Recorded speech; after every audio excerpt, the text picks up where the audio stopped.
everyone, it's Brianna Ray from BriIY here to bring you another super fun video that I have been stalling on for the longest gosh darned time.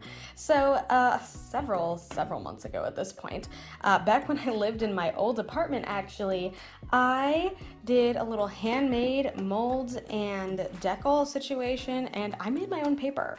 I loved the way that it turned out. Some of them I left with kind of these like raw edges, which was nice. I tried to like sprinkle in some stuff. It doesn't stick very well, as you can see. So this is going to be my major sheet that I'm using today, but I did want to actually start doing something with this paper instead of just letting it sit and look pretty, because it's paper and it's meant to be reused, right? That's the whole fun of recycling. So because of this texture, I don't know if this is exactly really good like notebook writing paper, so I think it might be better sketchbook paper, but again, I think the texture is going to lend itself maybe to more painting. So I'm going to test that theory out today, and I'm going to try to paint on my homemade paper. These three pieces here are going to be my first sheets of paper in that notebook, and yes, I'm going to be making it this like teeny tiny little like A6 size notebook.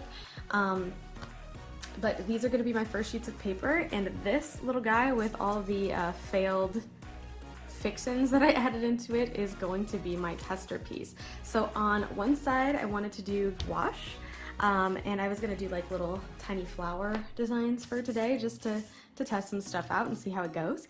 And I also, because I made this by soaking the junk mail basically that I had, and then drying it. So this is now like completely dry. It's been dry for months. So I actually really want to know how it takes water. So I want to do watercolor on this side. So I'm going to do undiluted gouache, watercolor, and I think I'm going to flip over, and on one other side I'm going to do just regular acrylic because that is my go-to. I must say it does cut very satisfyingly. What glorious ASMR, huh?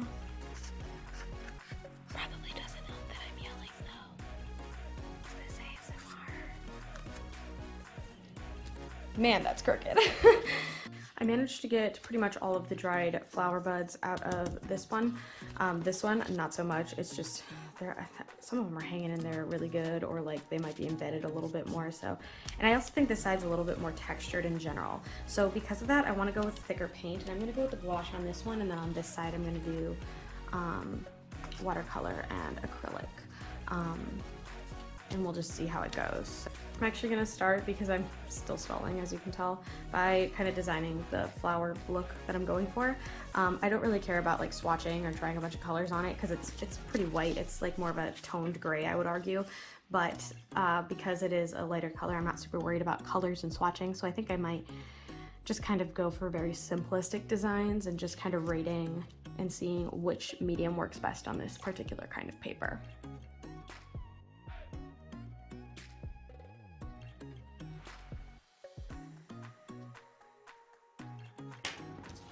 Alright, so things I'm noticing so far, definitely not great for sketching, based off of how difficult it was to, especially when it's super textured, it's just very hard to see some of the lines here.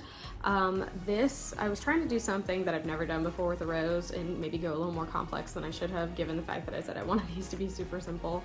And I hated the way that the rose head looked, so I completely erased it, and it really weakened the paper. I mean, it's like, it feels way thinner now, and like whole chunks of the paper started flaking off, or like fibers, I guess is probably a better way to put it.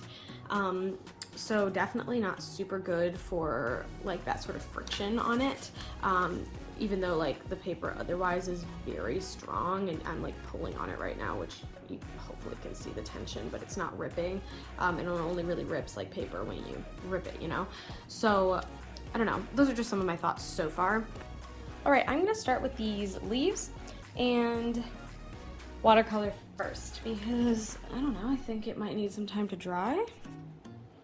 I don't know, I feel like logically speaking, I don't need to justify every decision I make, but I don't know, it's weird when you're on the internet and everyone has something to say about what you do. So just wetting my brush a little bit, and I have some just tap water over here. And I'm gonna go into this light green first.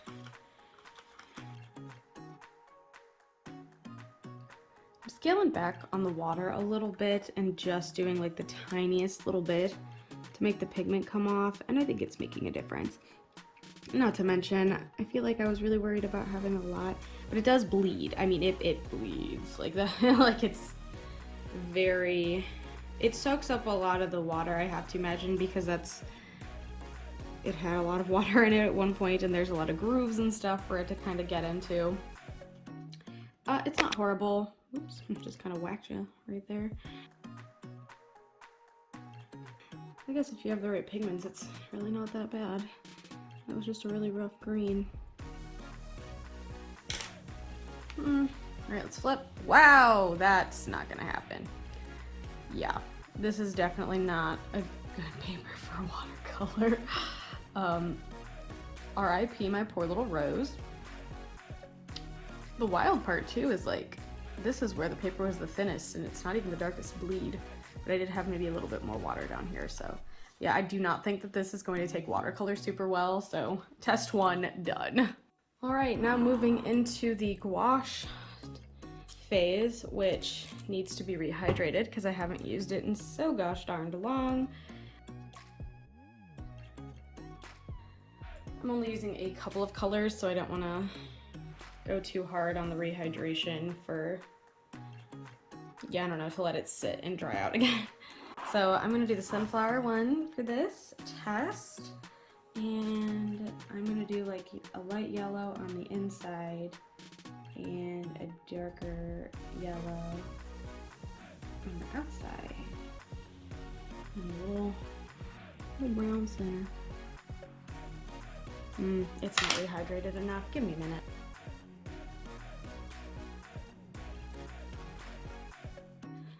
Alright, instead of flipping it over, I am just going to continue the design on with the acrylic, which is certainly the thinnest, but not necessarily the wettest. So I don't like that brush. I'm swapping brushes. I'm doing it. Yeah. I think the gouache settles into the lines a little bit easier, which I wasn't expecting given the fact that this is like a thinner consistency. But I think because the gouache is like waterier and not just runnier, it settles into the lines easier. I don't know how I can fully explain it, but it's interesting that I think the thicker textures are definitely better on this paper, because I think the big thing about this is making sure that it fills in those holes. Otherwise it leaves like a big bunch of extra lines and like white highlights that aren't necessarily supposed to be there.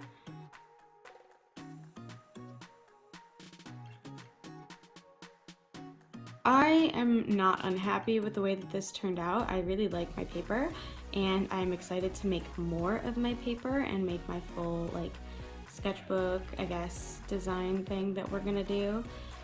But I think the big takeaways here is try to avoid pencil lines, and if you use pencil, definitely try to avoid erasing. I think erasing is like a big no-no with this paper, at least the way that I did it, and you can watch my video on that if you care to do so. It'll be up there in the iCard.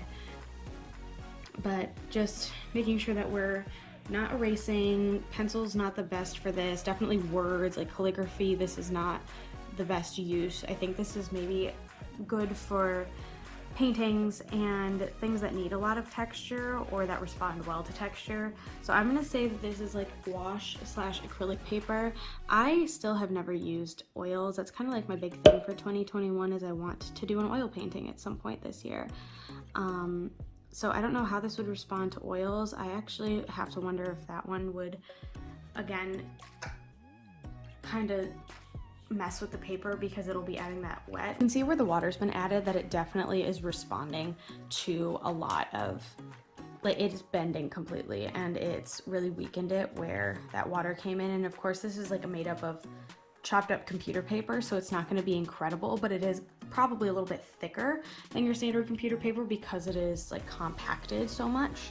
So I think the important thing is avoid water, avoid erasing, and stick with like thicker paints. And anything that fills texture really well. So I even think like paint pens might work really well with this. I'd be very interested to see what oils do on this, but overall, I think this was a really cool experiment. I really enjoyed doing this, and I think this has given me some pretty good direction going forward. You can see a huge difference between the watercolor versus the acrylic and the gouache. And even though, like, again, this is wet here, the pigment hasn't bled through. So that's a super important thing to note. I'm very excited to do more with it. And again, if you haven't seen it, feel free to check out the way that I did it. I think I went real cost effective with it, and I know that's what we love here on the channel. Either way, I wanted to thank you so much for watching. If you like what you saw, I do put out new videos every Sunday at noon Eastern Standard Time, and I would love for you to be here for the next one. Thanks again so much, and I hope to see you then. Bye.